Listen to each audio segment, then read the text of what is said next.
Hey everyone, Pupsker here. Let's go over the weekly reset today in Warframe, all the weapons and whatnot. Free loot is for this week. It's almost, I think, end of the Gift of the Lotus alerts, or getting near the end, because you only get a Dex color picker and the Dex Roxaka loot. So the free loot this week isn't anything amazing. It's just like kind of mid. And that's unfortunate. But the Archon hunt loot is a Tau Forge or non-yellow shards. So, like it, hate it, I don't know. It's up to you. My dog just kind of walked in and then left, but hey. So, Archon hunt and free loot's nothing amazing this week, but if you go to the circuit and actually go and check, it is Torid Incarnon week. One of the better weeks overall for any of the Incarnon weapons. I would say the Torid Incarnon is the best general weapon in the game right now. Beam weapon hits everything, does a lot of spread damage, insanely high crit damage in general. It's just really strong, right? The dual Toxicist are also really good, really fast firing gun. I enjoy using them a ton and would recommend. The dual Equors are a really good melee weapon. People use them to cheese the like toxic damage field and get a ton of kills at one point, but yeah, they're also really good. The Miter Incarnon and the Atomos, while I don't use them or think they're as cool, because like I own it, but I haven't used it or installed that. But the Atomos is still strong. They're both good homing and bouncing heat damage, right? It's really good, really strong. You can't really get that mad at it because it bounces around everywhere. I just haven't built a miter. But the Atomos is an explosive weapon, so it just shoots out an explosive. And it's really strong as well. So you can't really go wrong with anything, but I would recommend just straight up go left to right, or just search up each individual weapon if you're super curious about how they fire. But they're all really strong. And then this is the loot you can get if you just keep going. So, not bad, not bad. That is Warframe Incarnons this week in the circuit. And let's check out the regular circuit farm. Boom. We have Hydroid, Mirage, and Limbo. Overall, I cannot ever remember if they're like too terrible to farm or not. Let's check out Hydroid. I think Hydroid overall is one of the easier ones because you can just farm up Counselor Vahek on Oro Earth, and it really doesn't take too long. And you get like, you get so much loot. Oh, so Hydroid's pretty easy to farm. Probably not worth farming it up here. Mirage, I think, has a quest that goes along with her, so it might be a little easier farming her here. Yeah, you get the hidden message quest. It can be additional blueprints, can be bought from Cephalon Samaris, so she's really not that hard because I know you get hidden message quests pretty early. And then Limbo is like the Limbo Theorem quest.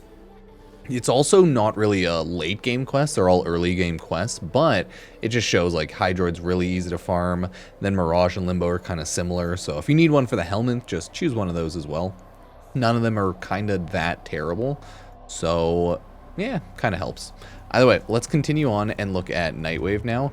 Nightwave in Warframe is actually ending, I think, May 21st, so finish it up if you can. I've been busy playing other games and doing other stuff, but I only have to get the final Umbra Forma and then the Tech Rod Armor Bundle, so I'm almost done, but not quite there. I'm playing right now a lot of Oblivion, and you know, that's interesting. It's a really long game. I spent like 4 or 5 hours almost today just doing one quest line, so that was something. Kill enemies while riding Velocipods. These are just dailies that don't really matter. The weeklies are assassination missions, complete 3 of them. Complete 3 bounties on Plains Vitalon. Activate Incarnon Form any Incarnon weapon in mission 5 times, and Riven Slivers for a Riven mod. Oh, exchange 10 Rivens. Yeah, go to Iron Wake. For this one, you just go to Iron Wake Earth. I never check out Iron Wake, but always go to Iron Wake if you want to grab any Rivens, anything like that, and just a little bit of bonus loot every week, like credits and Kuva, stuff like that, which is pretty good. Pretty good. But for Nightwave, let's check out the quick credit offerings. The mods is the Harpak, Aura, Penta Napalm. None of these are like amazing or anything, don't get me wrong. Deadeye Aura, that's good because snipers, infested enemy, okay, holster damp, eh. Wild Frenzy Gricata, it's fun but it's goofy. Purifying Flame Ember, okay, Excalibur Purging Dash, Focused Acceleration on Tetra, and then Atlas Rumbled. If you want to focus on things, focus on the Warframe mods and then go from there. But none of these are too must-have, right? All of these helmets, pretty good if you like any of them. Everything here is purely cosmetic, so it doesn't realistically matter if you pick up anything. But if you like the helmet, pick up the helmet. Like, I like the citrine helmet, and I think it looks really cool. Used it for a bit. But hey, maybe you freaking hate it. Kome looks really dope. Either way, miscellaneous items are always kind of the same, right? All these items, but you can grab some of the weapons that swap out differently. So, Dark Dagger, Dark Sword, Glaive, and the Pangolin Sword. All of these, all yours for the taking, okay? Mwah, beautiful. Daily reminder, like the video, comment down below. If there's any sort of specific guides you want me to make, let me know. I'm just making whatever. Use Epic Games creator code Pupsker and check out all the socials, twitch.tv/Pupsker and Pupsker VODs, you know? Either way, as for right now, that is Nightwave, so there's nothing really huge, and never really is anything huge, but it is good to get some of that loot, especially if you need that loot. Is it still showing up that I need to click it? Nope. Okay. Now we have the Warframe 1999 seasonal weekly loot. That stuff is pretty good. Kill Tech Rod, go to any sort of Tech Rod, Exterminate, or Survival, and just go buck wild. And then I would pick probably Punch Through Primary or Overshield Cap, kills Grand Shield. Oh, that one gives range. Harden Up's cooler though. I'd choose that one. Off this one, choose purely what you need. If you need Arcanes, pick that. If you need Kuva, pick that. Kill Skaldra troops with melee weapon. Equip a strong melee weapon that you have. Go to the Skaldra Survival and absolutely kill everybody. I believe in you. Mwah, mwah, mwah. Oh, Vosphor or Topaz Archon Shard. Obviously, the best thing to grab here would be the Topaz Archon Shard. You can grab the Vosphor if you want, but Topaz Archon Shard all the way. Then you have Eleanor's and Arthur's birthday, so send them a message. Kill Tekrot with melee. Good melee, go to Tekrot Survival. Easy. Ooh, melee Arcane Adapter or Arcane. You'll probably want to grab the melee Arcane Adapter, or just the Arcanes if you're still farming them up. Kill 500 enemies. Do a Tekrot Survival. They spawn faster, usually die faster, but it's up to you. And then, oh, Orcan Catalyst Blueprint. No, that's sweet. Grab that. That's dope as hell. No, love you, Warframe 999 weeklies. Get some good loot. Energy Orbs grant shield and overshield. That's really sweet, actually. Casting abilities increase strength by 2%, efficiency -1 per unit of energy used by ability. Okay, not bad. And then you have Arthur Combo Wave. I would probably choose Power Shields or just like Owies for fun, but it's up to you. Then you have, oh, Quincy's birthday. Oh, there's 4 birthdays. Jeez. Tekrot with abilities. Go to Tekrot. Kill abilities. Dante, Protea. It's up to you. Choose whichever frames you like. 3-day mod drop chance or Kuva. Choose that mod drop if you want. Kill 500 Skaldras. Go to the Skaldra Survival and murder the shit out of them. Then you have Armor, Ability Strength. Oh, I would just choose that one. And then Magazine Capacity. Next, you have Velamir's birthday. And finally, you can get an Arcane Enhancement or an Exilus Warframe Adapter. Choose the Exilus Warframe Adapter. Not too bad if you ask me. Sorry, I'm a little sleepy. It is getting late at night whenever the resets happen, so yeah. But that's all of the Warframe weekly loot you can get in that half of it. Now, we will go over the Bird 3 Elite Deep Archimedea Archon Hunt and see if we can get some good loot here.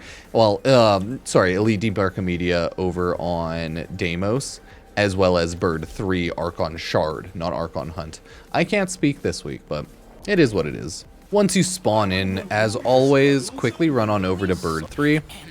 We can actually see that the shiny treasures is... Ooh, it's a Crimson Archon Shard this week. That's pretty good. Pick that bad boy up if you can. Boom! And now we have an extra Crimson Archon Shard. Not too shabby, not too shabby. Hopefully Elite Deep Archimedea isn't terrible this week. Let's see. Transference Distortion can't go into Operator Drifter. That's awful. Max energy is reduced. That's awful. Gear Embargo. That's awful. And then Energy Exhaustion. Lose 2 energy per second for each enemy within 10 meters of you. Okay, so Elite Deep Archimedea this week, I'm sorry to say, I think it's gonna absolutely suck. All of these debuffs are so terrible that they're just gonna make the game a pain in the ass. Oh god, that's awful. You have Disruption into Mirror Defense into Exterminate, which isn't actually terrible, except the conduits can be destroyed. All enemies have overguard equal to 50% of their health. Allies within 4 meters of slain enemies gain fire rate at the cost of ammo efficiency. Not the worst, but the destroying conduits can suck. The security systems require twice as many Vosphine glyphs to activate for the mirror defense. That's so annoying. Allies within 4 meters of slain enemies endure reduced movement speed and parkour velocity. Okay. And then slain enemies burst with void energy. Okay, lovely. Last but not least, we have Mission 3 Exterminate. Fissure Cascade. Fissures rip into the mission, causing the enemy level to go up by 1 every 10 seconds, destroying them to stop the level from increasing further. Fair enough. Explosive Potential. Rupturing fragments replace shuffling fragments, rip. And then Rogue Clervins equipped weapons that deal 5x damage to Overguard and Necromex.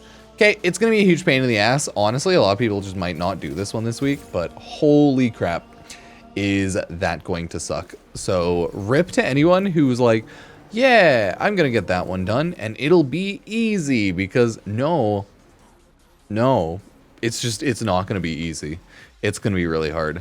So let's go spawn on a relay. Let's go to Earth Strata relay and go see if Teshin has anything good, relics, Umbra Forma, etc. and so forth. At this point, Teshin usually has more casual loot, so nothing like amazing.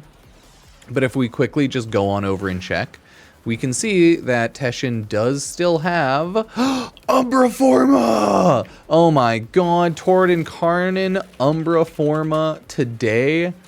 What? It's Umbra Forma and Torid Incarnon today? The lining up is insane. Wow. So grab that if you need it. I don't really care anymore. I'm too caught up in the game. But remember, it is good to have a lot of Umbra Forma if you really love Umbra Forma in your Warframes or weapons. So, yeah, you gotta keep that in mind or else. Now, let's fast travel navigation over on to Acrithis quickly, who is on Zerman Dormazone. If you didn't know, in the Dormazone area, she's just right on over here, and it only really takes a second to get on over. If you check Enigma Archives, it's just cosmetic loot, nothing huge, but browse wares, you can get some good stuff, right? Exilus Weapon Adapter is actually really good. No, that's really nice. Then you can also get like Undercroft Scene. Ooh, I need that one. Got it. Shotgun Ribbon, Orkin Reactor, Blueprint, Forma Blueprint, and that's less good. So as you can see, Acrithis has really good stuff here, right? You get Arcanes. All in all, would recommend picking up the Orkin Reactor if you're like mid to new game, as well as the Exilus Weapon Adapter. But realistically, it's up to you. But just think about it, like that shit's so good, right? So good. And then once you have it, and you can upgrade your weapon or Warframe. Well, Warframe because it's a yellow one, but yeah. So not bad, everybody. The last thing we need to check out is Elite Temporal Archimedea. And if you didn't know, I am in the base of operations, which is in Warframe 1999. So you can just simply go out here, run on out, and go to Proto Frames and go to Kaya Velasco. Now, here is what Temporal Archimedea actually has this week in Warframe. Warframes and weapons, but dull blades, so less melee combo chance, not actually that bad. Fractured armor, not terrible, casting ability reduces armor. Energy is reduced by 75%, that does suck a lot. And then ammo restored by drops and gears reduced by 75%. Also kind of sucks a ton. Incarnon weapons would help a lot with this, or anything with recharging ammo. That being said, you can use your gear wheels, so this is already way easier, because the only really bad one here is the max energy reduced. All of the other ones are manageably easy. Now, we have Hellscrub Skuldra, Legasite Harvest into Exterminate. Hellscrub Skuldra is not terrible. Entire region deals toxin damage over time. Increasing longer player remains, except in vicinity of Hellscrubbers. Okay, that one's a pain. Entanglement, movement speed, parkour velocity, not terrible. Enemies deal negative damage, take more damage, but gain movement speed, attack speed, fire rate. Okay, not the worst actually. Legasite Harvest. 2 Legasite spawn each round and twice as many captured needed for success. Okay, that does suck. Corrupted Flesh, Tech Rot, enemies are infused Ephemeron, take damage over time, explode when killed, leave behind deadly Ephemeron in their wake. That one is actually a huge pain in the ass as well. No, this is a pain because it's just easier to die, right? Allies within 4 meters of slain enemies gain fire rate at the cost of ammo efficiency. Okay, that's not as bad. And then last but not least is the Exterminate. Sealed Armor, enemies take 95% less damage from non-weak point hits. Okay, that sucks, damn. No, we're unlucky this week. Miasmite Swarm, Techrot Miasmite Swarm out of the shadows throughout the mission, and then Murmur's enemy join rank with Scaldra and Techrot beyond the wall. Yeah, none of those are the worst, but it might be a little bit of a pain in general. I've just been busy with like Oblivion. I still want to play Claire Obscure Expedition 33. Marathon was fun, but I mean, I think we're kind of done with that for now. So yeah, that is this weekly reset in Warframe. Thank you all for watching, checking out the twitch.tv/Pupsker or Pupsker VODs, liking, commenting down below. It all helps out after all. Lastly, we have the Epic Games creator code Pupsker. If you ever use it buying things on Fortnite, Warframe, anything on the Epic Game Store, it helps out. So thank you all. I do appreciate it. And make sure to get the Torid and some good loot this week. So cheers.